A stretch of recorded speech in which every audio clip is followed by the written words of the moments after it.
So guys, today I've got the answer to world peace, at least from a sociological perspective. Okay, to be honest, there's not one answer, there's multiple, and they all kind of contradict each other. But that's what science is all about, right? And I know you don't all care about world peace. You want to know how this stuff will help with your own lives. Trust me, it will. Take a second to imagine a world where you never get into conflicts, where your wife, husband, or significant other is always happy, where your boss is never mean, and your kids do whatever you say. Sound like a fairy tale? Well, it doesn't have to be. Not when you understand conflict resolution. So before we use this knowledge to end all wars, including the ones that go on at home, let's break down what each perspective says about conflict and its causes. But first, let's address the elephant in the room: human rights. All of the people shall be respected as individuals. Their right to life, liberty, and the pursuit of happiness shall, to the extent that it does not interfere with the public welfare, be the supreme consideration. Every person has a right to life, and no one shall be deprived intentionally of his life. Every person shall be entitled to his personal liberty, and no person shall be deprived of such liberty. Human and civil rights and freedoms shall be recognized and guaranteed according to the universally recognized principles and norms of international law. Basic human rights and freedoms shall be inalienable. Hereby decide to build a new form of public coexistence in diversity and in harmony with nature to achieve the good way of life. We hold these truths to be self-evident, that all men are created equal, that they are endowed by their Creator with certain unalienable rights, that among these are life, liberty, and the pursuit of happiness. The founders of nations, big and small, have said the same thing for hundreds of years. Humans have rights. But what exactly does this mean? Let me explain. Right versus wrong, good versus bad, moral versus immoral. These are the root of all conflicts. Have you ever stopped to consider that both sides of a war think they're the good guys? The same thing goes for arguments and all kinds of disagreements. But this starts to make sense when we understand that our own personal belief system has been conditioned from birth to help us answer questions, such as, what is the age of consent? And is it okay to slaughter cows? Foundational beliefs instilled upon us by our parents and society contribute, but they aren't the deciding factors. We're all unique, and our emotions and intellect also contribute to our beliefs on morality. As great as that is, that's where the problem lies. Let's take the question, is it okay to slaughter cows? If you're an avid meat eater, your answer will likely be yes. How else are you going to get that tasty Big Mac? But if you're a vegan or a member of dharmic religions such as those practiced in India, it'll be an emphatic no. And let's take the age of consent. This varies from country to country and even between states. In some countries, it's as high as 21, which may seem unusual to you, but that reflects their moral beliefs. Others have placed it much lower, and to them, that makes perfect sense too. So, you can start to see how some of our beliefs can cause conflicts, even if to us, they're perfectly moral. But since everyone is different, and with more than 8 billion people in the world, it's no surprise that we all have different values. However, there are certain values that everyone agrees on, like, what is human life? Is polygamy acceptable? Is it ever okay to kill another person? Okay, looks like there's no universal code of ethics, even for some of the most important questions. And that's quite concerning. As we can't seem to agree on core values, conflict will always be a part of our society. Still, sociology does have some solutions. But first, let's take a look at some common types of conflicts. Sometimes they're benign, like when you and your friends argue over which movie to watch or where to eat dinner. Other times, big differences can lead to major global disasters. This conflict, big or small, is a natural consequence of different morals. And this is okay. We can't all agree on everything. And if we did, what kind of world would we live in? So even if you aren't up to date on your world history, or aren't following current events, something we can all agree upon is that conflict is inevitable. However, we still want solutions, and they do exist, if people can find common ground. Say I want to watch a horror movie, but my date wants something romantic. We could watch a comedy instead so that no one is happy. Or what about if someone was naughty during a war? We can divide up their territory and create oppressive regimes to govern them. All right, I guess humans aren't always great at resolving conflicts. But these compromises do allow us to reach an agreement and move forward. What would happen if neither side budged on their beliefs and no compromise was ever reached?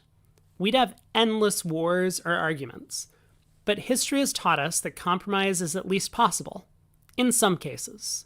In sociology, the idea that any logically consistent set of beliefs can be a moral value system is known as moral relativism.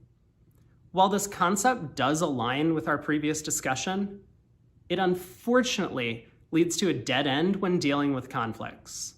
And without conflict resolution, tension between people, groups, and even nations continues to escalate, always leading to disaster.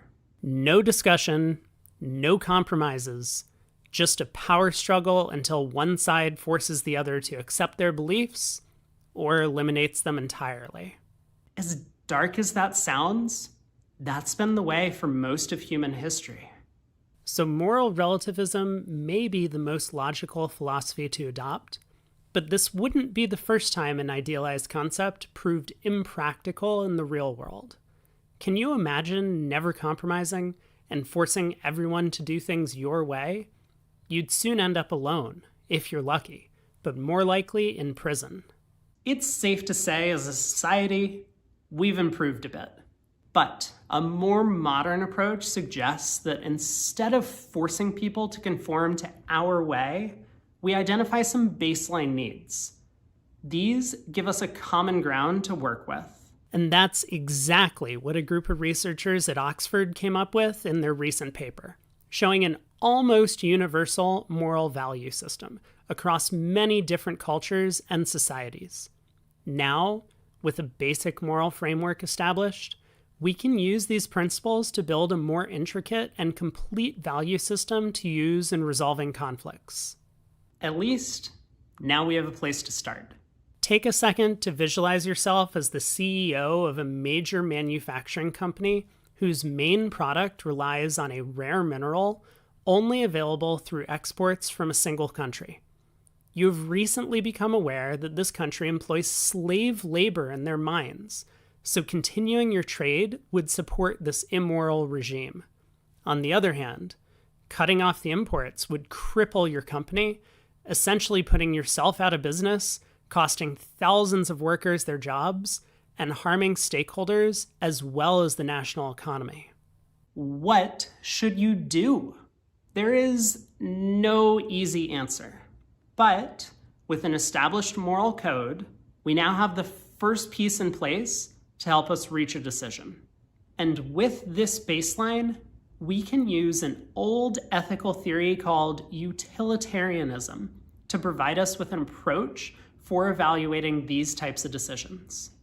In utilitarianism, the best decision is one that overall creates the most happiness. Of course, happiness doesn't have an easily quantifiable unit of measurement. Still, utilitarianism coupled with a moral code allows us to make informed decisions and arguments about the ethical implications of certain actions, and in doing so, we can use these arguments to resolve moral conflicts, often reaching a compromise.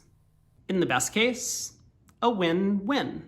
Looking back at our dilemma where you're the CEO, utilizing the utilitarian framework, we could start by collecting numbers on how many slaves are forced to work, assigning a utility value to each, and comparing that to a similar calculation when it comes to the harm caused from shutting down our entire company's production.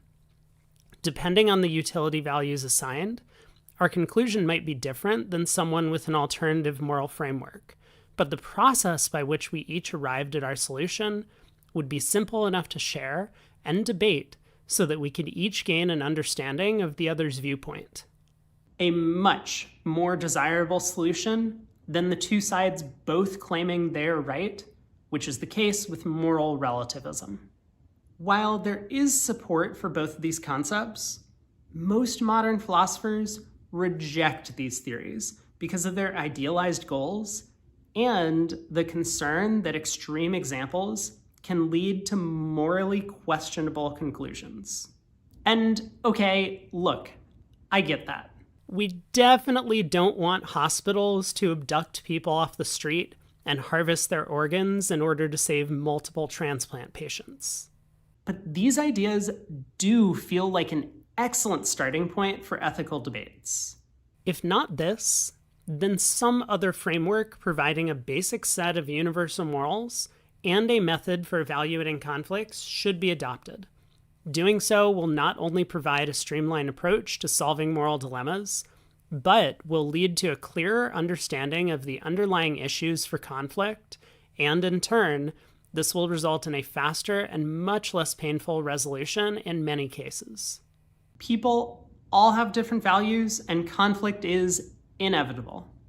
Rather than waiting for it to happen and dealing with the consequences, preparing for conflict and adopting strategies that lead to resolutions should be an integral part of society. And even if we do implement changes on a global scale, there won't always be a simple solution to every problem. Some issues are much more complicated than can be resolved by a quick debate or a utility calculation. Some societies will adopt moral codes that are in direct contradiction to others. Some people don't have compromise in their vocabulary.